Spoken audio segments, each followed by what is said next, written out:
We're going to install this Tokyo Mods cam chain tensioner. It's a manual cam chain tensioner.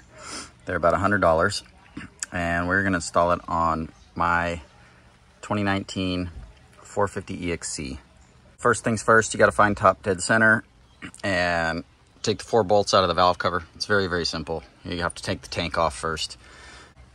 Here, then you're going to find this little dot right below the cam chain, and it's going to line up with that little bolt right there. So you can see these lined up, and that's top dead center. So in order to do that, just click your bike into up a couple gears and then reach back and grab the rear wheel, and that will advance the engine. I'll do it just a little bit here. I don't want to move it, but you can see when I move the tire, it moves the engine. This is the stock cam chain tensioner, and the reason they kind of suck is because they use oil pressure to get these little teeth to push out to apply tension on the tensioner itself, which keeps the chain tight. And when you first start the bike, there's not enough pressure to keep the chain real tight, and it has a real horrible ticking noise, and they make a lot of noise. Supposedly they're susceptible to failure. I haven't had one fail before, but anyway, it's really annoying. I don't like noisy engines because, I don't know, I just feel like it sounds like there's something wrong in there and I need to be addressing it. So I'm putting in a Tokyo Mods one so that I can manually tension it to get rid of all the ticking, especially at the startup, tick, tick, tick, tick, tick, tick, crazy noises that come out of the engine. And the KTMs are notoriously loud, and these are notoriously crappy. Even the factory teams change these out. And I believe that factory KTM might use the Tokyo Mods one. And I think the 250 and 350 engines use the Nihilo one. You're going to remove the 2 bolts that hold on the stock chain cam tensioner. Here's the Tokyo Mods tensioner, and you can see we got the original one out. And they don't specify to use a gasket, but we're going to use a gasket because why wouldn't you?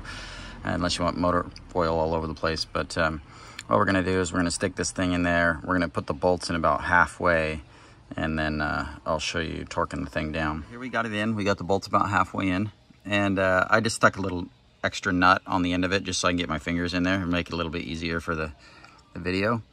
And we're going to screw this thing in until it hits the plastic tensioner in there.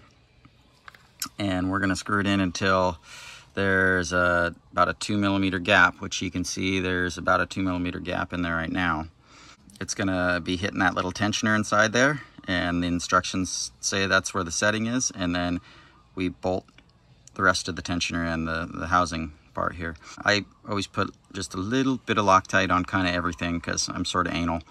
This is under tension, so it probably would never back out, but from the old 2-stroke days, everything rattling loose all the time, I always just use a little bit of Loctite, usually blue, on just about everything. In this case, I used the medium strength, just a tiny, tiny bit, because very unlikely, but that way you don't have to over tighten anything, especially if you're not using a torque wrench or you can't get a torque wrench or something in there. It just, you can button them up and then know that they're gonna hold. That little sprocket mark right there lines up with the bolt behind it.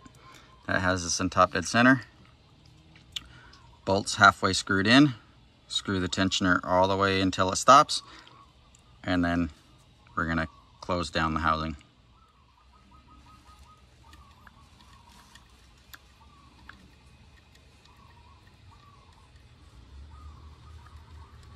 Got it all screwed in finger tight. It's got the little 2 millimeter gap here, and that's what it looks like on my bike. And we're just going to finish securing these down. And I'm going to use an 8 millimeter wrench here. And you don't need to watch that whole process, but that gives us 2 millimeters of preload on our tensioner. All buttoned up and adjusted properly. Now all we got to do is stick the valve cover back on.